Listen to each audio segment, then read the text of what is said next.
makipag-aral. Nakumbinsi namin. Kaya, kailangan, laging may nakahanda sa kanya na pangbaon kasi malayo yung school. Nahatid siya sa umaga, hatid namin siya sa umaga. Sa hapon, mag-commute na lang siya. Kahit pa paano nagsubok na pumasok ulit. Kaya nga, buti nga ngayon eh. Sana hindi na siya tumigil kasi nandito na ako. Kulang siya sa pansin noon eh. Kailangan bumangon ako ng maaga bukas kasi ipagluto ko siya. Nagbabaon sila ng ano eh. Mag-chat ako.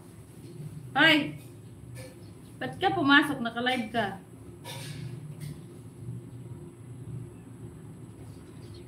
Saan na ba yung chat niya dito eh?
Thank you, Day. Pamangkin ko, ma'am, tamad din pumasok sa school.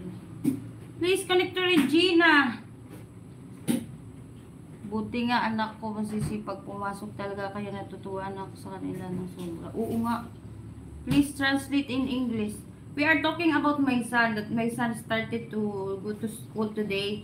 Hindi ka ba kumain? Oo. Buti nga, ma'am. Ayan. Mohamed!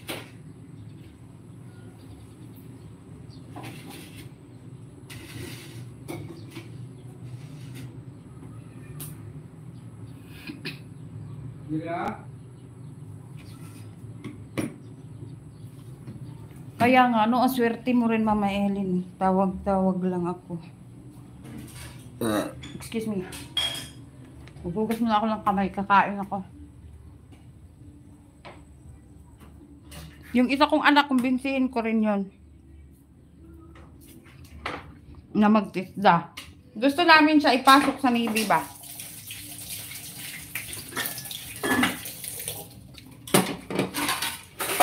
Kasi,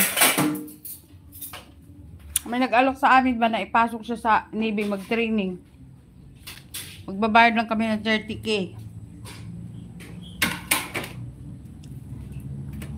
Kinausap siya ng asawa ko nung nakaraan, ayaw niya. Tapos, kinausap ko nung nakaraang araw, kinumbinsi ko. Umayag na siya. Sabi ko nga, pag-isipan mong maigi ha. Kasi, pag pumasok ka dyan, walang atrasan yan dahil gagastos tayo.